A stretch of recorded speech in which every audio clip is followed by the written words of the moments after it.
Provisional agenda for this meeting is the situation in Libya.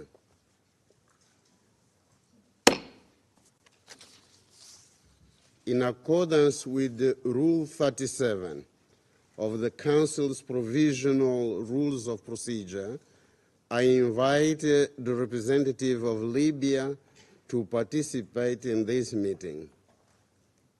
It is so decided.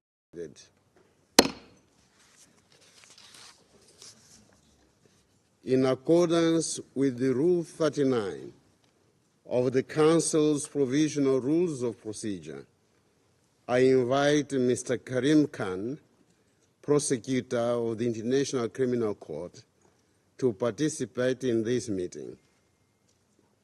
It is so decided.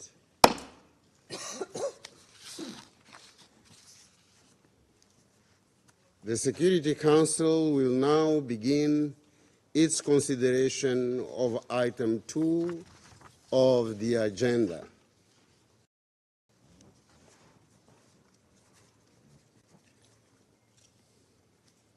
I now give the floor to Prosecutor Karim Khan.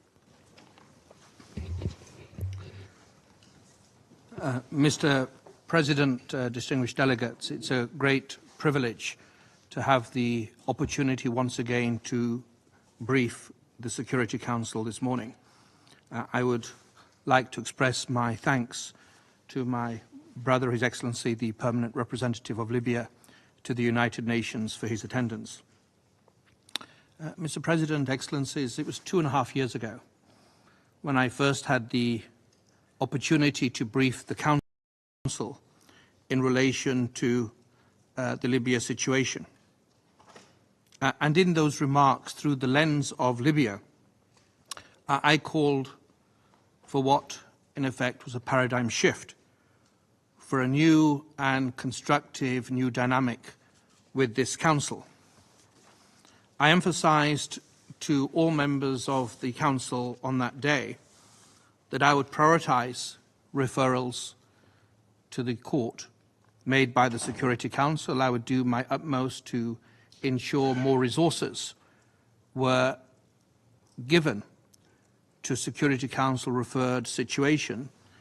And I also expressed the view that, in my respectful opinion, for too long, the situation in Libya and also Darfur had been allowed to drift. And I was committed to use my best efforts with the excellent colleagues that work in the office to change things, to bring a new dynamic, and to give impactful, credible results that we could show to the people of Libya, the victims in Libya, and also to the Security Council. And it was 6 months after that initial briefing that I outlined and presented a renewed strategy in relation to Libya. I detailed 4 key lines of inquiry that we would take forward in order to deliver meaningfully. And I set out publicly benchmarks that would be applied to our work so we could collectively measure progress being made towards justice and accountability and the rule of law. And we could also candidly discuss challenges that we could address together. It's my respectful view that over the last 18 months, we have indeed reinvigorated this work, and we have set a basis for the successful realization of the objectives I set out in the strategic vision I detailed in April 2022.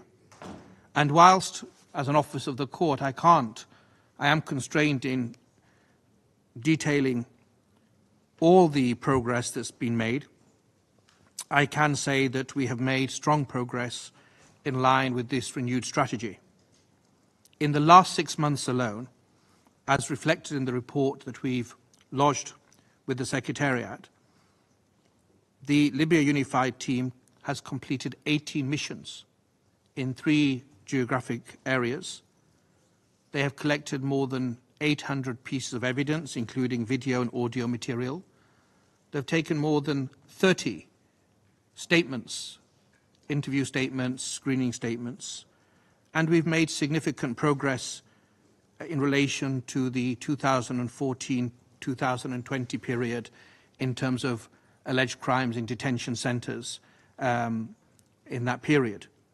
We've continued to provide concrete, tangible and meaningful support in relation to national proceedings involving crimes against migrants. And only in March, at the end of March, I hosted members of the Joint Investigative Team at headquarters in The Hague, in which we and the team further detailed how we could achieve synergies to make sure the crimes against these most vulnerable individuals are properly investigated and prosecuted. Our work is moving forward with increased speed and with a focus on trying to deliver on the legitimate expectations of the Council and on civilians, on the people of Libya. And today, in this, my 6th report to the Council, the 27th in total, I think that we have a landmark moment by announcing a roadmap in relation to what could be the completion of the investigative stage in terms of Resolution 1970. In presenting this roadmap that's detailed with greater specificity in the report, I want to be clear, we're not cutting and running, we're not finding a way to exit stage left, we're not gradually foreshadowing a curtailing of our work, a lack of focus, energy or vigour. We're not saying that we can't deliver. That's something I professionally cannot accept. It's something I think the Council should not and would not accept, because you have referred a very serious matter to the International Criminal Court under Chapter 7, realising that justice was essential for the people of Libya. Rather, the roadmap I have detailed in the report represents, I think, a genuine, a dynamic vision for the fulfilment of the mandate that you've entrusted to us. It details a focused set of activities that will implement, God willing, in the next 18 months and beyond, to significantly expand the impact of our action in the Libya situation. And the roadmap is a collective work. We are not the only operator on the international level. We have to work shoulder to shoulder with the authorities in Libya, with the Council, with all state parties. And there are positives. Only last month, my Deputy Prosecutor, Nazat Shamim, the Deputy Prosecutor of the Court with responsibility for the Libya situation, had a successful mission to Tripoli, had a productive meeting with the Attorney General, and also met with different civil society actors in Tripoli and also in Tunis. In the last reporting period, more than 25 such engagements between my office and civil society organisation, Libyan civil society in particular, have taken place. And we've also continued dialogue with the Council through working level briefings last month, outlining and trying to flesh out and give more details as to the proposed roadmap. And based upon that, I present respectfully 2 key phases that are detailed in the written document. The first is the intention, the hope, the target to complete the investigative stage from now and by the end of 2025. That's the investigative stage of the situation. Of course, it's not going to be easy. It's going to require cooperation, candour, a can-do attitude from my office, but also from the authorities in Libya. But that period hopefully will give rise to even more additional applications for warrants of arrest and also greater support by my office to national proceedings in Libya. Complementarity is a foundation of the Rome Statute, but burden sharing is linked to that principle of complementarity, trying to understand from the Libyan colleagues, the Libyan Attorney General, where their problems are, and trying to forge ahead with this principle that the rule of law can be effective and must be applied equally. In addition, and linked to that, we hope, and again, it requires work, it requires focus, but we have trying to improve and reinvigorate our approach to fugitive tracking, to arrests, and with the help of registry colleagues, the aim would be to give effect to arrest warrants and to have at least initial proceedings start before the court in relation to at least one warrant by the end of next year. The second part is judicial and complementarity, because following, if that goes to plan, following the end of 2025, we want to move posture and try to help and support Libya. That can start now. Technical assistance, burden sharing, trainings, know-how, use of artificial intelligence, technology, and technical skills of building these types of cases, and focus, again, with Libyan colleagues on arrest and tracking. And in parallel to all of that, we want to deepen, on every level, our relationship with the Libyan authorities under complementarity. It can't just be with the Attorney General and the Deputy Prosecutor or with myself and other individuals. It needs to penetrate all strata of Libyan authorities, and they should know that they have in the Office of Prosecutor men and women that are not driven by any political imperative or interest, but are really trying to give life and give purpose to the principle of equality before the law and the value of the lives that have been lost in Libya to date. Crucially, the roadmap, I think, is something that the victims of Libya can look to as not hot air, not spin, but something impactful and meaningful to advance their right to justice. And I think it presents an opportunity to meaningfully deliver on Resolution 1970 that you passed in 2011. But that is not a given, because we need continued increased support from Libya. We need to walk shoulder to shoulder together, not for our own individual interest or the interests of the ICC or for a government, but for the interests of humanity and the people of Libya. And I think recently we've had very positive news. Multiple entry visas have been issued by the Libyan authorities. That allowed my deputy prosecutor to go last month. There was missions also in December last year. Forensic experts also went last year. The meeting between Deputy Prosecutor Nazat Shamim Khan and His Excellency Al-Sadiq Al-Saud, the Attorney General, I think was extremely important, particularly with regard to burden sharing and being candid in terms of what we can do and the mutual roles of the authorities and the ICC, and starting and deepening a dialogue that will strengthen not only the rule of law, but hopefully we can work and help strengthen together the Attorney General's office as well, if that is something the Libyan Authority wish to avail themselves of, that cooperation and technical assistance. We anticipate in the next period there will be further missions between members of my office to Tripoli. I think there's enthusiasm, I don't think that's pitching it too high, of our opening an office in Tripoli. I think that will help complementarity, it will help the investigations, it will help the discharge of Resolution 1970 and the Rome Statute obligations. And so plenty of positive news, given what I said previously on the difficulties caused by the lack of visas. In addition to the meeting with the Attorney General, it's only right, Mr. President, if I can also applaud and thank positively His Excellency Mr. Zayed SS Darim, the Ambassador of Libya to the Kingdom of the Netherlands. I think his arrival has ushered in also increased candor, partnership and dialogue that is being felt in terms of the cooperation, and I wish to applaud him and the Libyan authorities for that change.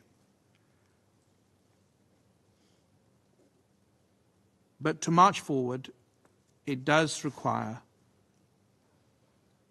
solutions, not problems to every solution that is presented. This is a choice, it's a mindset also, from my office and from the Libyans. The world is very imperfect. The law has some fundamental requirements that can't be airbrushed away or diluted, but it can be a solution to problems that exist. And in my first briefing to the Council on this situation, I hoped, I prayed, I intimated that there was an opportunity that if a cause could unite this Council, naively perhaps, but I believed and hoped it would be the cause of international criminal justice.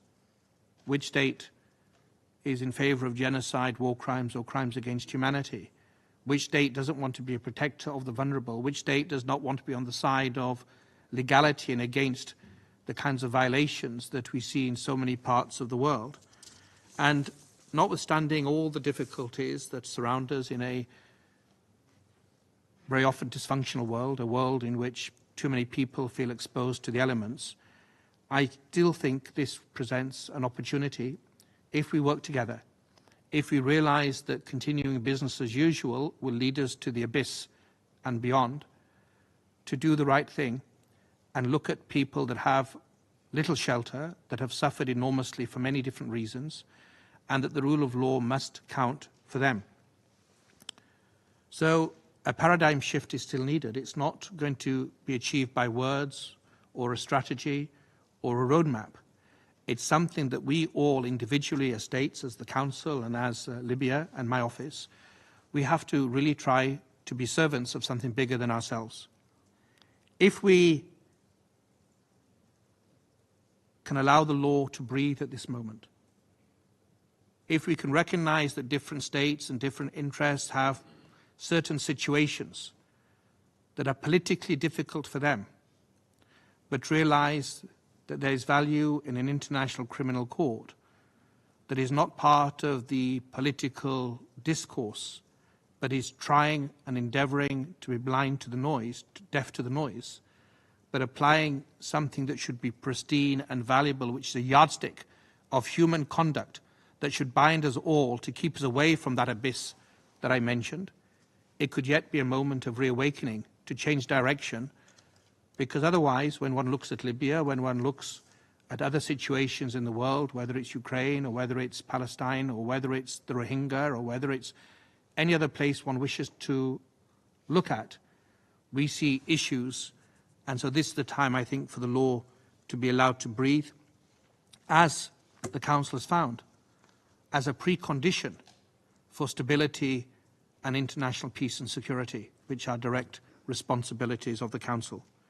To do that, Mr. President, we need to understand that the Rome Statute, the Geneva Conventions, customary international law, and the UN Charter are part of the tapestry of civilization that will allow us to survive this present inclement weather, this present perilous moment that we're facing, if we are real and sincere that every human life matters equally. The rule of law must apply in Libya as it must in every other situation. We can only do that with your help, your support, your solidarity, for something otherwise that can be rendered irrelevant, but something that can't, and that is the law. So, Mr. President, thank you so much for the opportunity. I always remain ready and willing to engage with the Libyan authorities and also this Council. Thank you. I thank Prosecutor Khan for his important briefing. I now give the floor to those Council members who wish to make statements. I will give the floor to the representative of Switzerland. You have the floor. Monsieur le Président, la Suisse... Mr. President, Switzerland would like to thank the prosecutor for his briefing and for presenting his 27th report on the situation in Libya, pursuant to the mandate included in Security Council Resolution 1970. This report is of particular importance as it addresses not only the progress made in recent months, but also future prospects, notably by proposing a roadmap for the completion of the office's investigative activities on the situation in Libya. Allow me to highlight 3 points. First, the steady and significant progress made in implementing the renewed action strategy are important milestones on the road to accountability in Libya. Switzerland notes with interest the progress made in the 4 lines of inquiry. The progress made in the collection and analysis of evidence concerning crimes committed in detention centers, as well as the assistance provided to third-party states in their national trials relating to crimes against migrants, deserve particular mention. We also appreciate the emphasis placed on psychosocial support for victims and medical and security assistance for witnesses in collaboration with local authorities. Secondly, the development of a roadmap to complete the investigation phase testifies to the Bureau's to the Office's commitment to pursuing its activities with clear and precise objectives. It is nevertheless essential that the implementation of any completion strategy be closely consulted on with all stakeholders, including victims and survivors. We note that planning for the completion of investigations does not mean a reduction in the Office's activities, but rather an intensification of investigative efforts. In this regard, we welcome and encourage the efforts undertaken by the Office to strengthen collaboration with the Libyan authorities according to the principle of complementarity, including beyond the investigation period. Thirdly, cooperation is key to enabling the court to fulfill its mandate.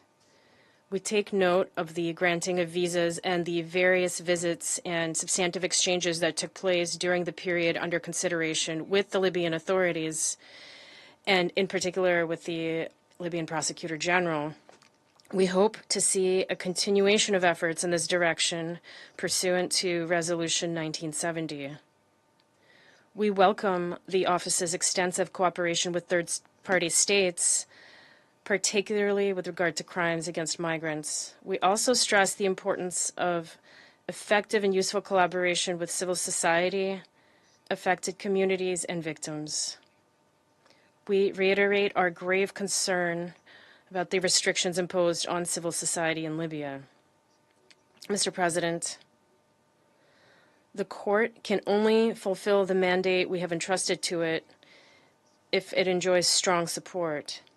We reaffirm our unconditional support for the court as an independent and impartial judicial institution and pledge that we will continue to implement our cooperation obligations under the Rome Statute. We reiterate our commitment to uphold and defend the principles and values enshrined in the Rome Statute and to preserve the integrity of the court, undeterred by any express threats or measures taken against it, its officials, and those who cooperate with it. We call on states to refrain from exerting any form of pressure and insist that all attempts to obstruct, intimidate, or unduly influence court officials must cease immediately. We recall that such attacks on the administration of justice are prohibited by the Rome Statute. By fulfilling its mandate, the court makes an important contribution to lasting peace and reconciliation. It is our common responsibility to ensure that it can effectively deliver justice. Thank you. I thank the representative of Switzerland for their statement. I now give the floor to the representative of Japan. Thank you, Mr. President. I thank Prosecutor Khan for briefing us on his 6th and 27th in total report on the situation in Libya. I also welcome Ambassador El Soni, permanent representative of Libya, to today's meeting. It has been 13 years since this Council referred this case to the ICC. The court has engaged in investigations not only with regard to the 2011 violence, but also on issues with detention facilities, crimes related to the 2014-2020 operations, and crimes against migrants under the mandate of Resolution 1970. Japan appreciates these investigative efforts by the ICC and supports the prosecutor's belief that these efforts should not be viewed as never-ending stories. Realizing the objectives of the mandate set by the Security Council is critically important in the current international political landscape. In this regard, Japan welcomes the roadmap towards completion of the investigative phase in relation to the situation in Libya. We take note that the roadmap includes a significant activity plan for the next 18 months, including the ICC's intensified support for multiple prosecutions in domestic courts. We would also like to highlight that this roadmap also covers the court's continuing role in the judicial and complementary phases even after the completion of the investigation at the end of 2025. At the same time, we would like to recall that the humanitarian and human rights situation in Libya remain distressing amid rising instability in the region. The Security Council press statement issued earlier this month emphasized the importance of providing a safe environment for civil society organizations. In this context, it is important to ensure that the ICC works closely with affected communities and deepens partnership with state, civil society, and regional and international organizations during the process of completing the investigative phase in order to achieve accountability for the people in Libya. We also stress the critical importance of continued and substantial engagement with these groups, including victims, during the next phases of the judicial and complementary processes to realize justice, even given the political stalemate. With regard to procedure, since this is the very first case in which the Security Council will see the completion of the ICC investigative phase under the mandate given by the Council through a resolution, we recognize the need for the Council to consider appropriate action to reflect this transition.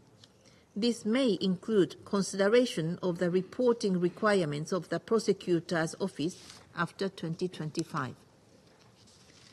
Before concluding, we would like to welcome the improved cooperation of the Libyan authorities, as highlighted in the report, including the issuance of multiple entry visas and direct engagement with Libyan legal authorities. We also take note that the roadmap for completion was developed in consultation with the Libyan authorities and express our hope that cooperation and efforts for complementarity will improve as laid out in the roadmap. The successful completion of the investigative phase should serve to improve justice under the rule of law and push forward the fight against impunity. As prosecutor concluded his briefings, rule of law must apply in Libya as well as elsewhere in the world. Japan always stands ready to support the court to fulfill its critical role. I thank you. I thank the representative of Japan for their statement. I now give the floor to the representative of the United Kingdom. Thank you, Mr. President. Let me begin by thanking Prosecutor Khan for his briefing today on his office's 27th report on the situation in Libya. The United Kingdom reiterates our support to the ongoing investigation and welcomes the prosecutor's latest report to the Council. The UK was pleased to read in the report of the progress made in the investigation during this reporting period. We note, in particular, the large number of missions and the extended fieldwork carried out by the Office over the past 6 months. We especially welcome Deputy Prosecutor Nazat Shamim Khan's visit to Tripoli and Tunis in April of this year to engage with victims' groups directly. We also welcome the publication of the roadmap. This outlines a clear pathway for the completion of the investigative phase. We were pleased to read in the report that the Office has actively sought input from civil society partners, victims and their representatives and given their views consideration during the development of the roadmap. In order to achieve the objectives set out in the roadmap, we agree with the prosecutor that active cooperation from the Libyan authorities will remain necessary.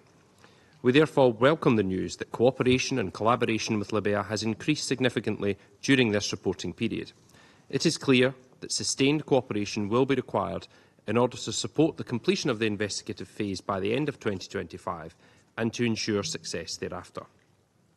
We were also pleased to hear today of the plan for the establishment of a liaison office in Tripoli. We hope this will support the transition from the investigative phase, facilitate further information sharing and further consolidate the partnership between Libya and the Office of the Prosecutor.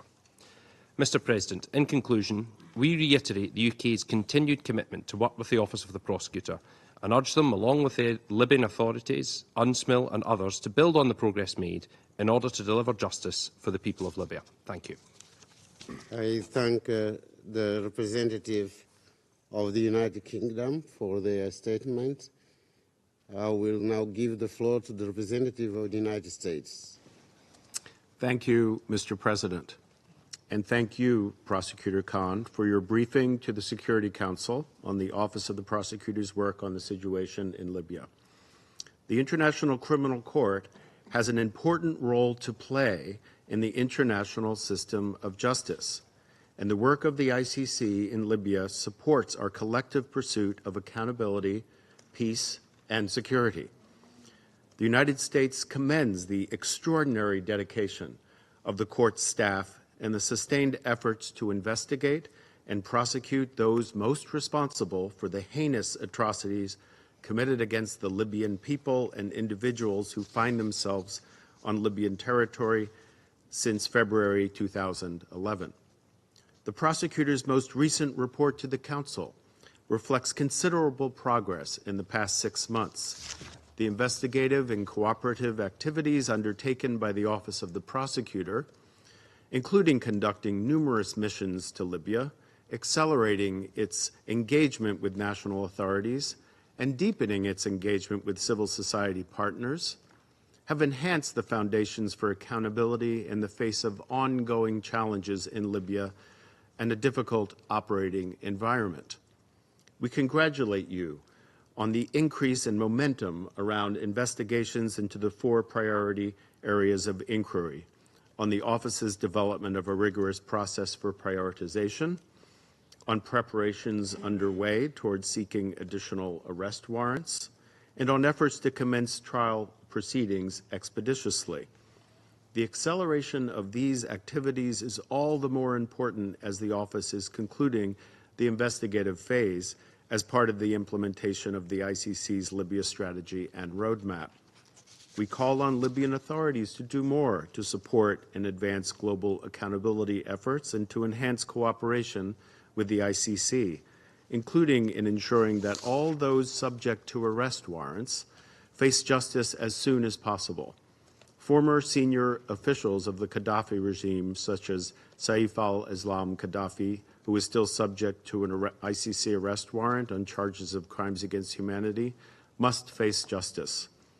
The United States also recognizes with gratitude the engagement between the Libyan authorities and the ICC in cooperation and promoting complementarity pursuant to the 2-track approach identified in the OTP's recent policy paper on complementarity and cooperation. We urge Libya's continued cooperation in keeping with Resolution 1970 and all aspects of the current investigations, including the issuance of visas to facilitate field work, iterative engagements with senior Libyan officials and technical experts, and establishment of a field office in Tripoli.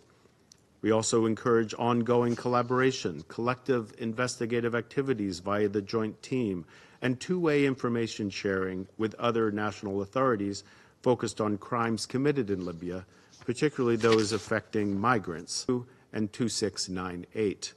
We recognize the importance of this work continuing in parallel with proceedings before the court and beyond.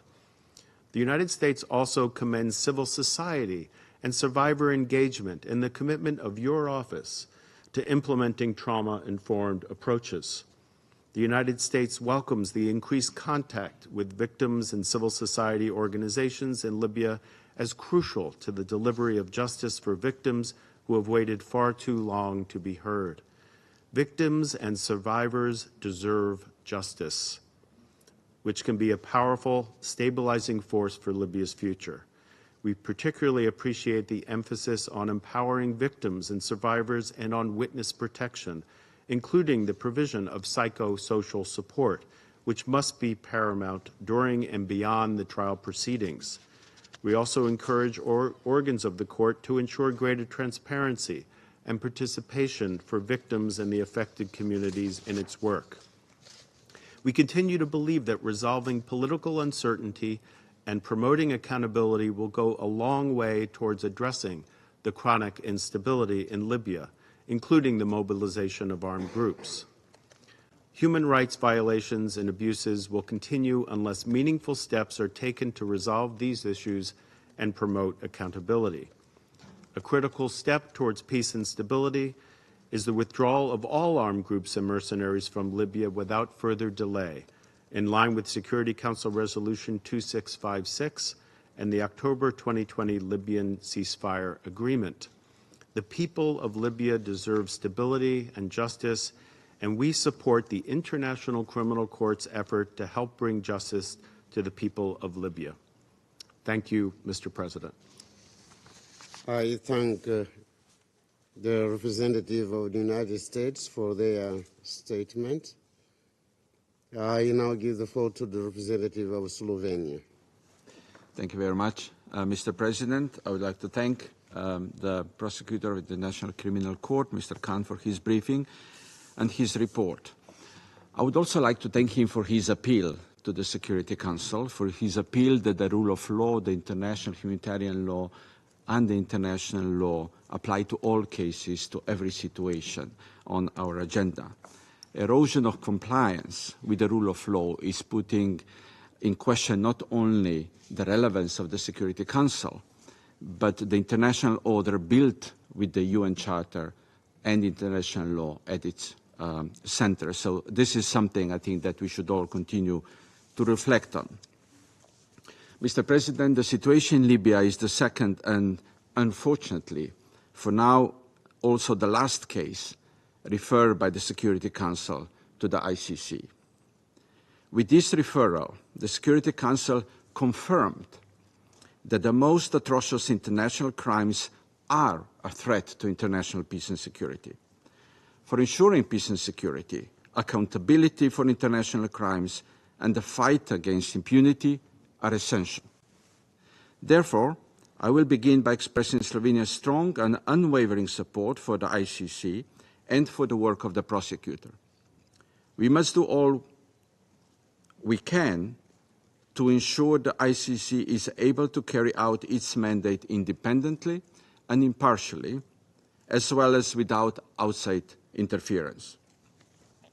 Having said this, I would like now to make a few points regarding the latest 27 prosecutors' report on the situation in Libya.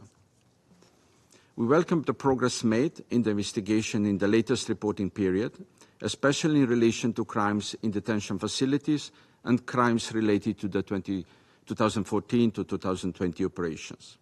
We especially welcome the significant engagement of the prosecutor with the victims' associations and civil society. A victim-centered approach and ensuring protection and comprehensive support empowers survivors and is extremely important for Libyans and for migrants who have suffered the most heinous crimes. We also welcome the efforts made by the prosecutor in the engagement with the Libyan authorities. We note positive developments and we encourage the Libyan authorities to carry on with concrete steps in ensuring continued and further improved cooperation with the prosecutor. As emphasized in the report, the completion of the investigative phase by the end of 2025 depends on cooperation from the Libyan side. We commend the efforts made by the prosecutor regarding cooperation with third states. We emphasize the importance of the cooperation with the joint team in investigating crimes against migrants, and we support the intention of the prosecutor to continue with such engagement beyond 2025. Mr. President, the prosecutor intends to complete the investigation on Libya's situation by the end of 2025. In this regard, we welcome the roadmap presented with two core phases, the investigative phase and the judicial and complementarity phase. We support the prosecutor's intention that after the completion of the investigation, his engagement with victims will not cease. Victims must not be forgotten, and we note the readiness of the Office of the Prosecutor to engage further with civil society and victims to address their concerns. Lastly, I would like to emphasize that for the Court and the prosecutor to be able to carry out their mandates, it is necessary to ensure adequate financial and human resources. We will continue to support the call for additional resources across all situations, and in particular also with respect to the Libya situation. Mr. President, it has been 13 years since the Security Council deemed the situation in Libya a threat to international peace and security and referred it to the ICC. The investigation is now near completion, and the second, the judicial and complementarity phase, will begin, in line with the mandate of the Council. I will conclude by repeating that it is not possible to achieve lasting peace without justice. And to ensure justice, we will continue to support the impartiality and independence of the ICC. Thank you. I thank the representative of Slovenia for their statement. I now give the floor to the representative of France. Merci. Thank you, President.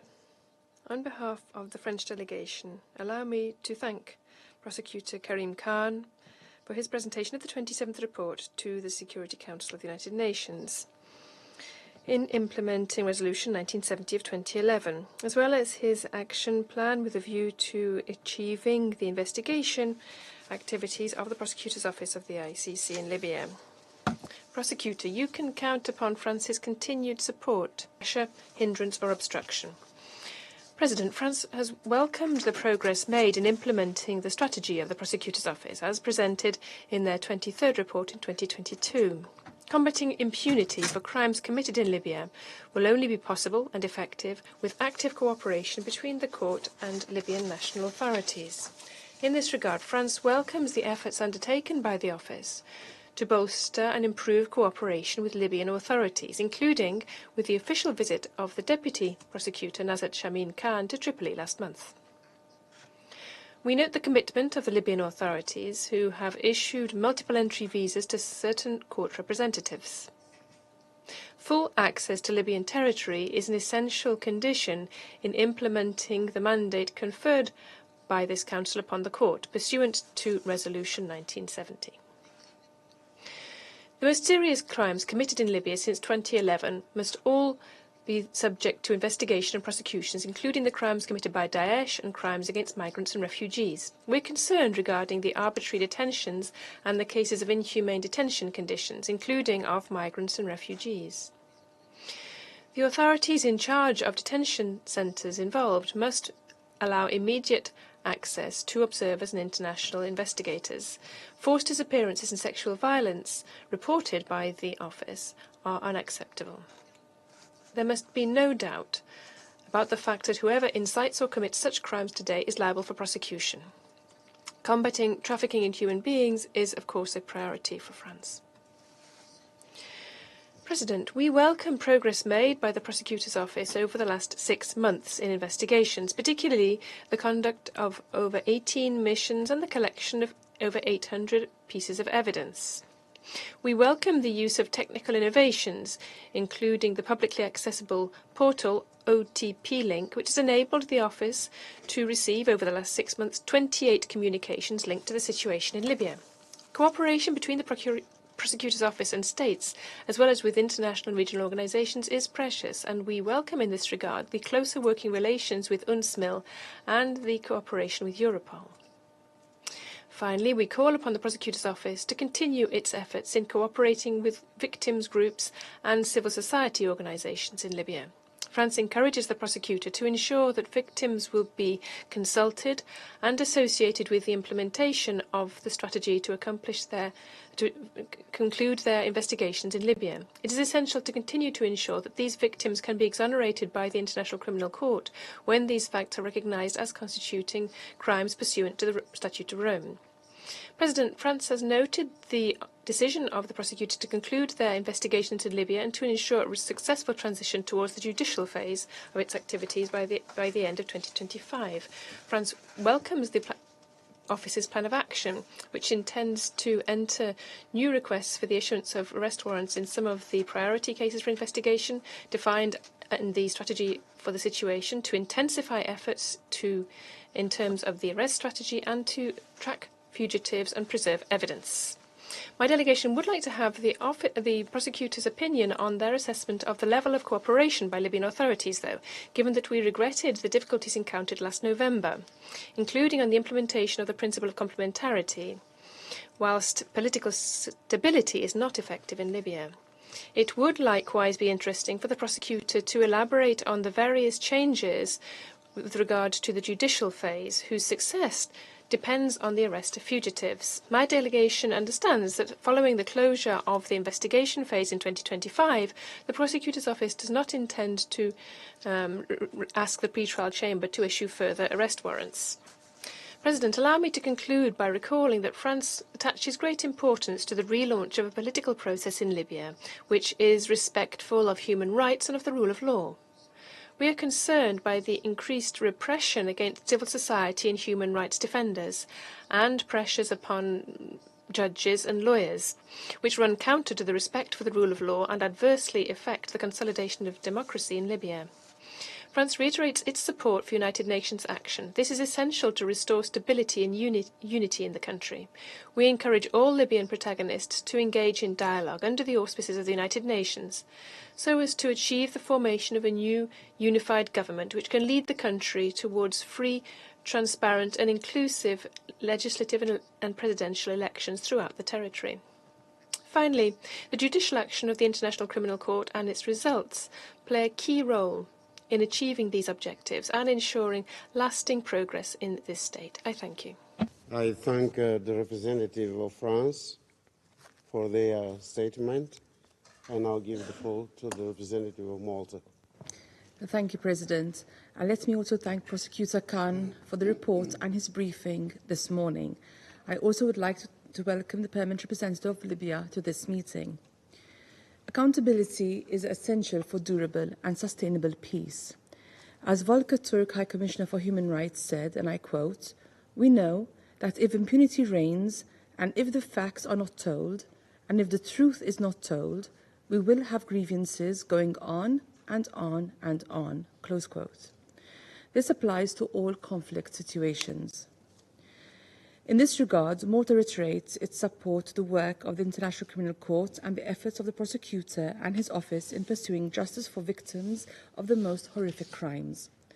The ICC's work in relation to the Security Council's referral of the situation in Libya is critical for long-term peace and stability in the country. We commend the continued implementation of the ICC's renewed strategy, including in relation to events between 2014 and 2020, as well as the provision of concrete support to national proceedings. We also take note of the roadmap towards completion of the investigative phase by the end of 2025 and the objective of additional arrest warrants, fugitive tracking and the preservation of evidence.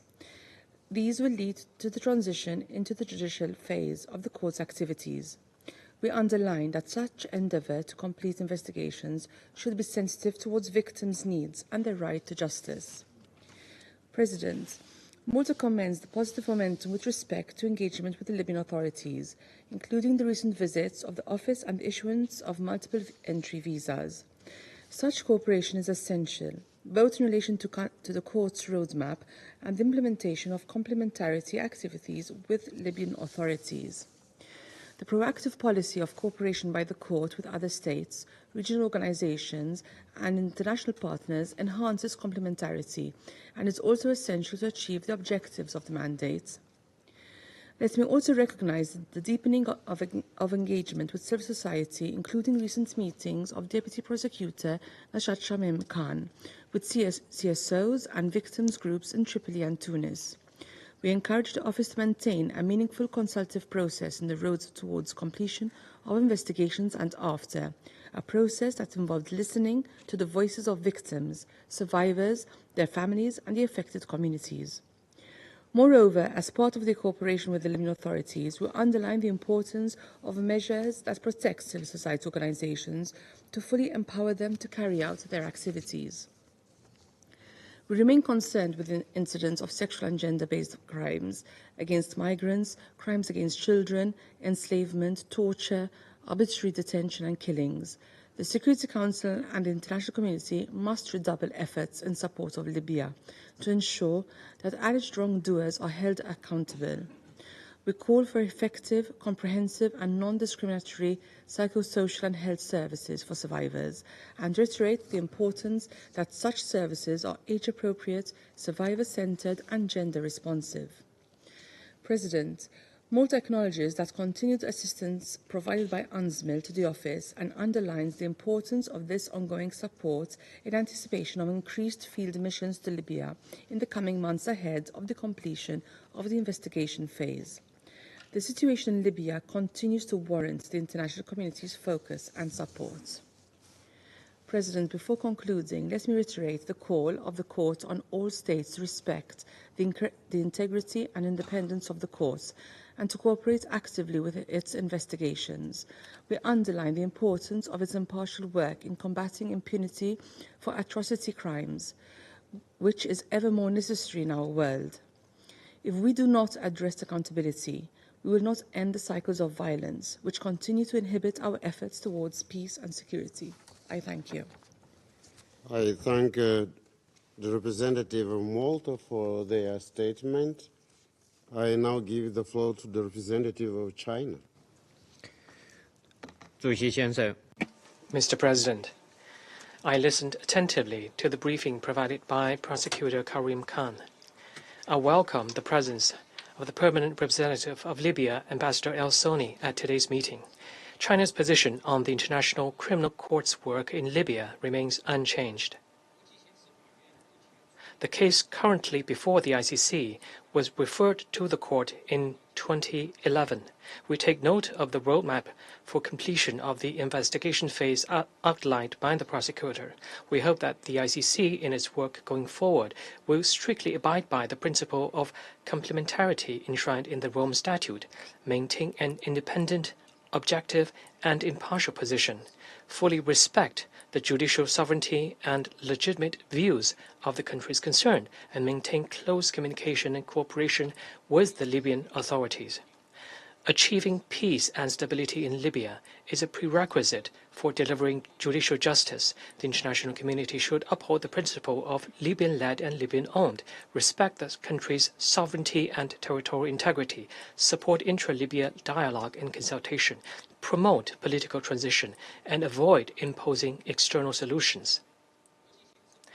The ICC, when carrying out its Libya-related activities, should contribute to strengthening solidarity and unity among the Libyans and avoid amplifying differences and tensions. China supports the punishment of the most serious international crimes for the maintenance of international peace and security.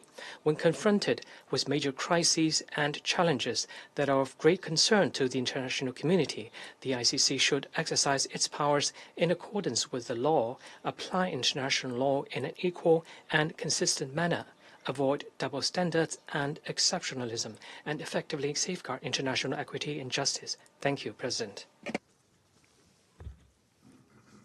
I thank the representative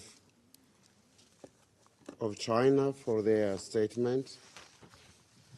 I now give the floor to the representative of Algeria. Shukran, Sayyida Rais. Thank you, Mr. President.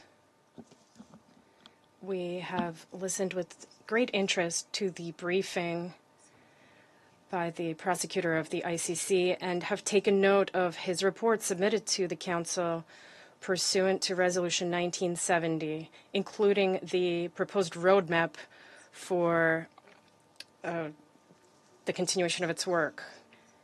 We welcome the participation of the permanent representative of Libya in this meeting. We reiterate that Algeria condemns all crimes regardless of their perpetrators or victims. We reiterate that the principle of of accountability is a pillar for Algeria and should be a compass that guides the international community and the ICC when it comes to all crimes, regardless of where they are committed in the world. Our neighbor and our sisterly country, Libya, has for more than 13 years been going through instability that has exhausted the Libyan people and weakened Libyan institutions, both central and local institutions. What is taking place in Libya is a shared responsibility borne by all members of the international community, including those who have blessed and participated in conflicts of interest and pursuing their influence across Libyan territory. Instability in Libya has increased organized crime, particularly against irregular migrants who find themselves victims of human trafficking. There is a continued flow of arms in which several countries are involved, which is prolonging the crisis and the violence in Libya. These factors must be taken into account when we address the current situation in Libya and when we assess the situation in that country. First, in accordance with international law, states bear the primary responsibility when it comes to addressing crimes committed on their territory and ensuring accountability in accordance with their jurisdiction. This includes atrocity crimes and the most serious crimes. Accountability and prosecution for crimes are primarily the responsibility of Libyan authorities, which are engaged in doing just that and are cooperating fully with the ICC according to the report submitted to the Council. Secondly, constructive cooperation between Libya and the ICC is based on the principle of complementarity pursuant to the Rome Statute. We reiterate the importance of taking into account the concerns of Libyan authorities as well as their priorities and their needs. Third, technical criminal prosecution work is based on evidence. It must not be politicized if we want to ensure its success. We must abstain from any politicization when it comes to criminal trials, as well as make sure that no pressure is being put on authorities to ensure political gains. We also hope that the assistance provided by the members of the Council to the work of the ICC will also cover other issues in light of the threats that the court faces during its investigations into cases relating to crimes related to the Israeli occupation. We hope that the ICC will also take a serious approach to the situation in Gaza and the Palestinian territories. This is necessary in order for the ICC to demonstrate that it is not a tool used by some members of the international community to threaten whoever they want, whenever they want. We must emphasize the need to avoid any double standards in this sense. In conclusion, stabilizing the situation in Libya and finding a comprehensive solution is essential to overcome this impasse and in order to ensure justice, accountability, and make sure the rule of law prevails. Thank you. I thank the representative of Algeria for their statement. I now give the floor to the representative of the Republic of Korea. Thank you, Mr. President. I'd like to thank Prosecutor Karim Khan of the International Criminal Court for his comprehensive report and briefing on the situation in Libya. I also welcome the participation of the permanent representative of Libya in our meeting today. When the Council referred the situation in Libya to the court in 2011, nobody could have imagined that it would continue to receive disturbing reports of evidence pointing to widespread crimes against humanity in the country, even after a decade.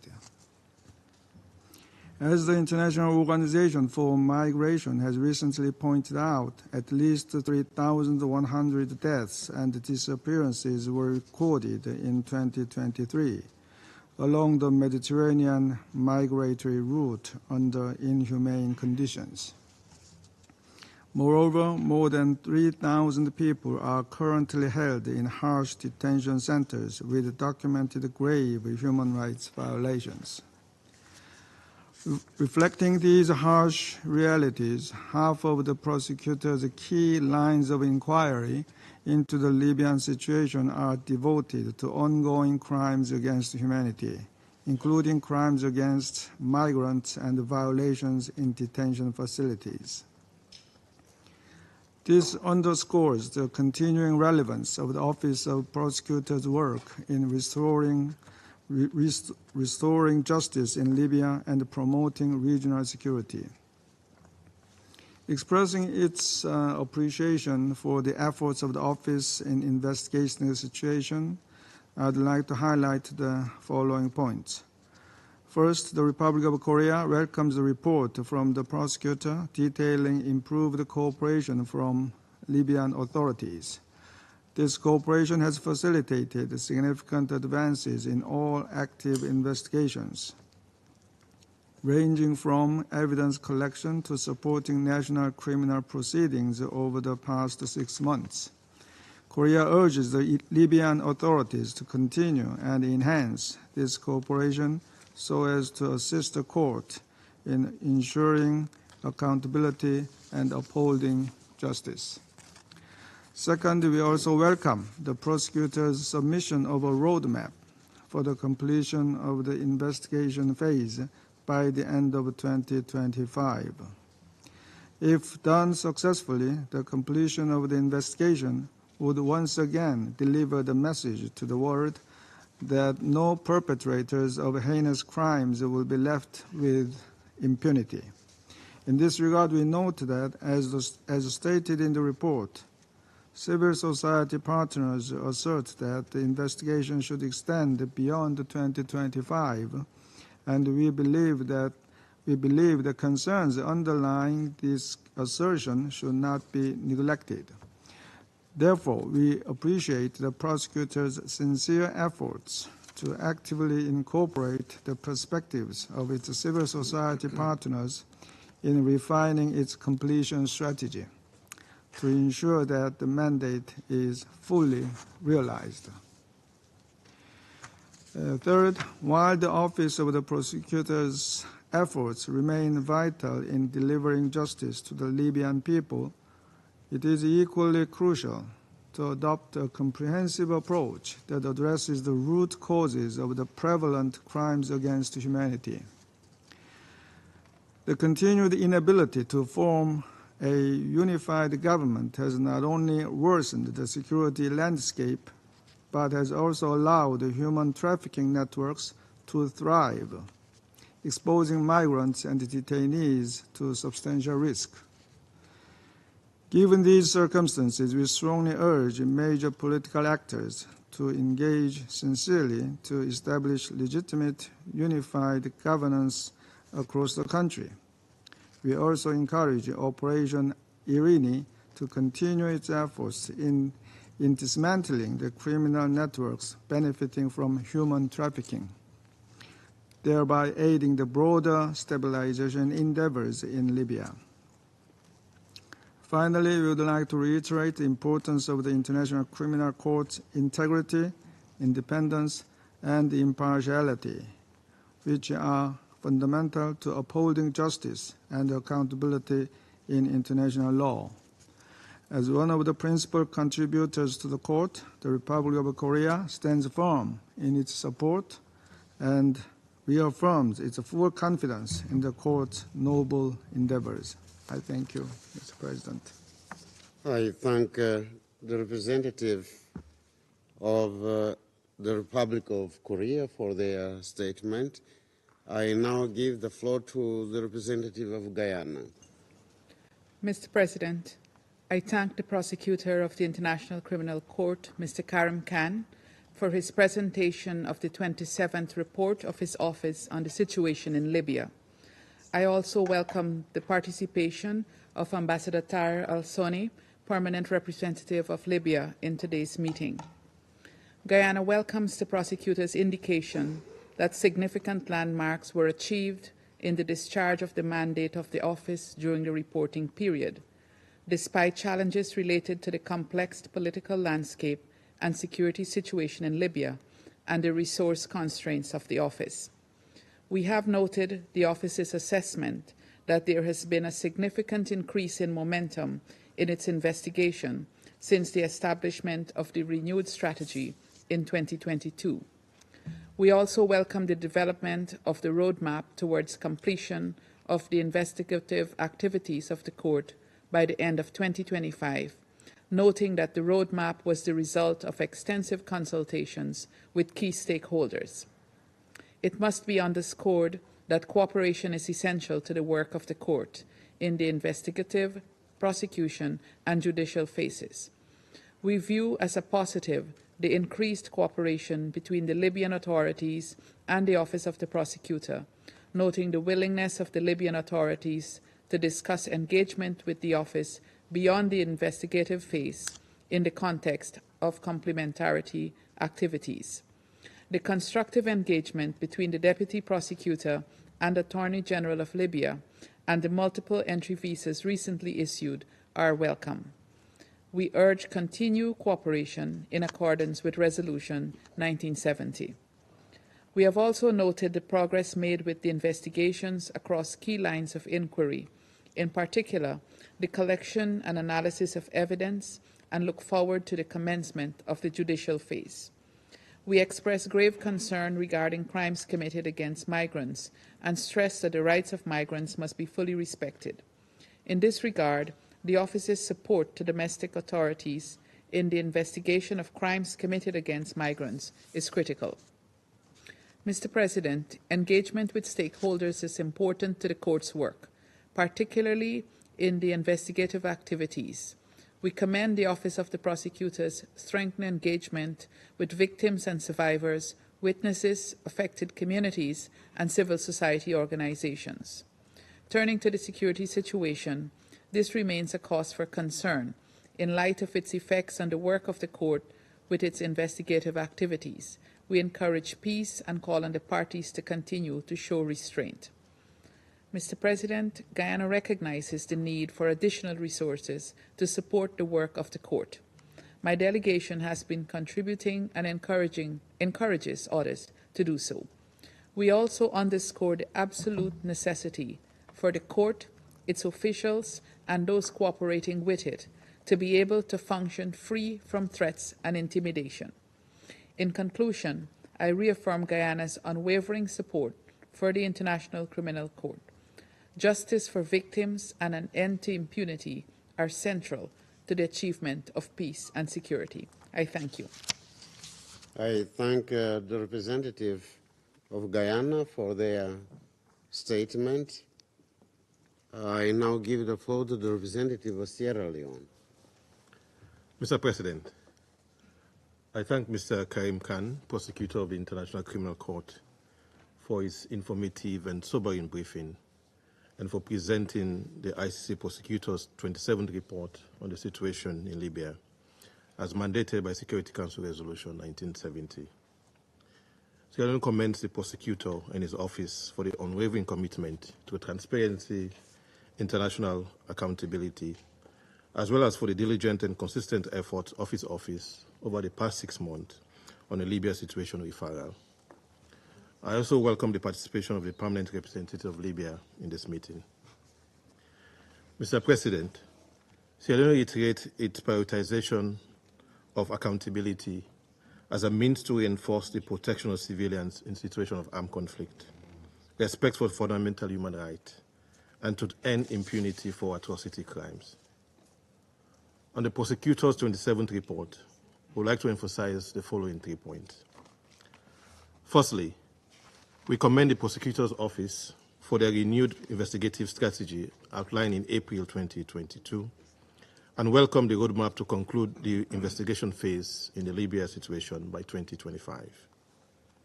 The outlined roadmap for completion has the potential to achieve the mandate of the Security Council.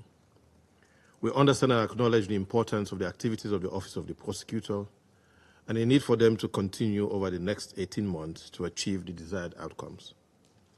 We also take note of the two critical phases outlined for the completion: the investigative phase from May 2024 to conclusion in 2025, and the judicial and complementary phase. We acknowledge the efforts of the OTP to secure additional warrants of arrest and the commitment to initiate at least one trial by the end of 2025. We anticipate the forthcoming implementation of these endeavors.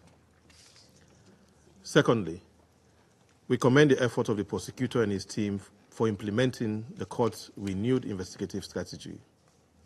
Their work has shown significant progress, particularly in addressing crimes committed between 2014 and 2020, focusing on detention crimes and crimes against migrants, and providing support for victims and witnesses and their security. We are cognizant of the court's challenges in Libya, including the complex political landscape and the resource constraints. We therefore welcome the efforts of the OTP to enhance its role and engage with Libyan authorities and people through evidence collection, warrant issuance, and victim support.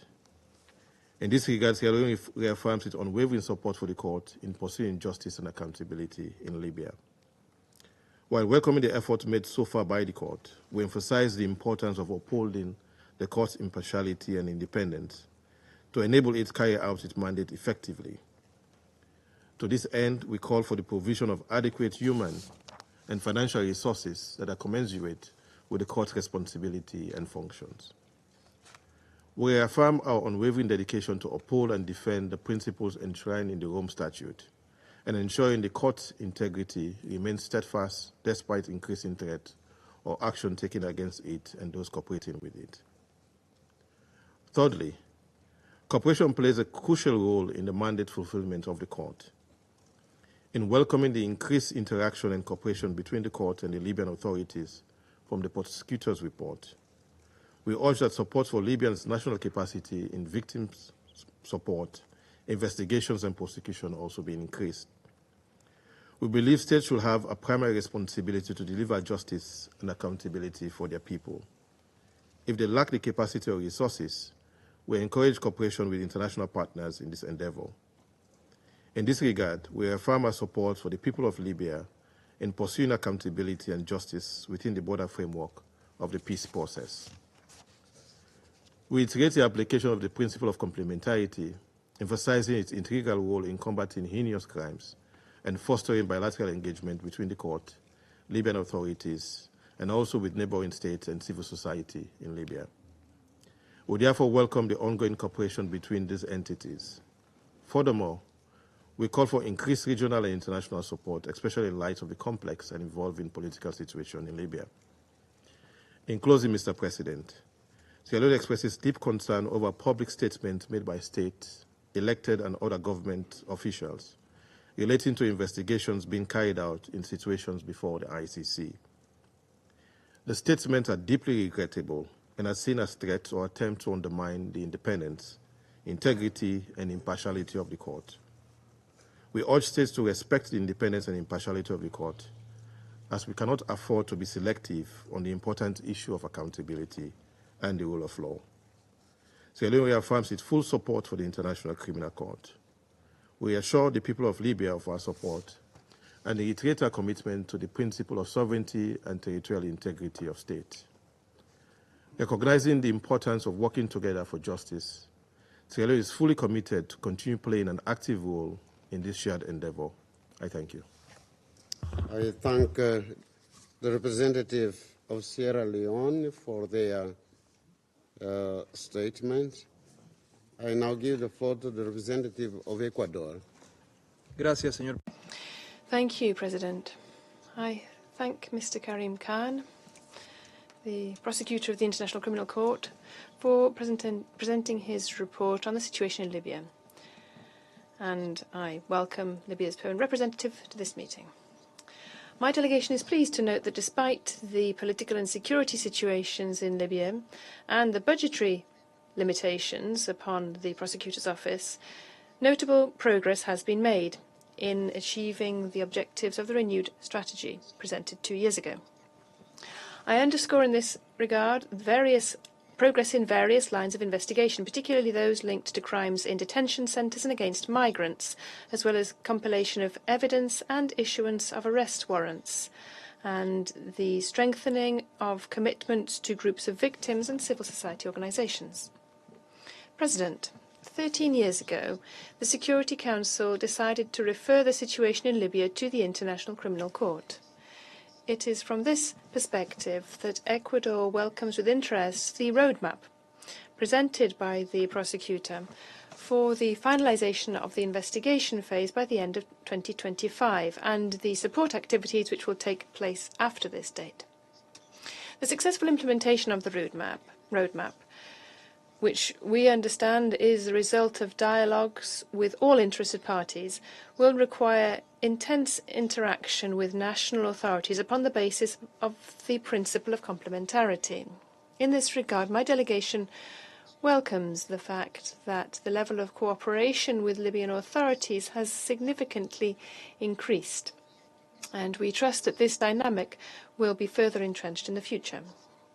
It's also necessary to maintain and step up coordination with third states and international agencies, whose potential to achieve positive results in the investigations has been demonstrated.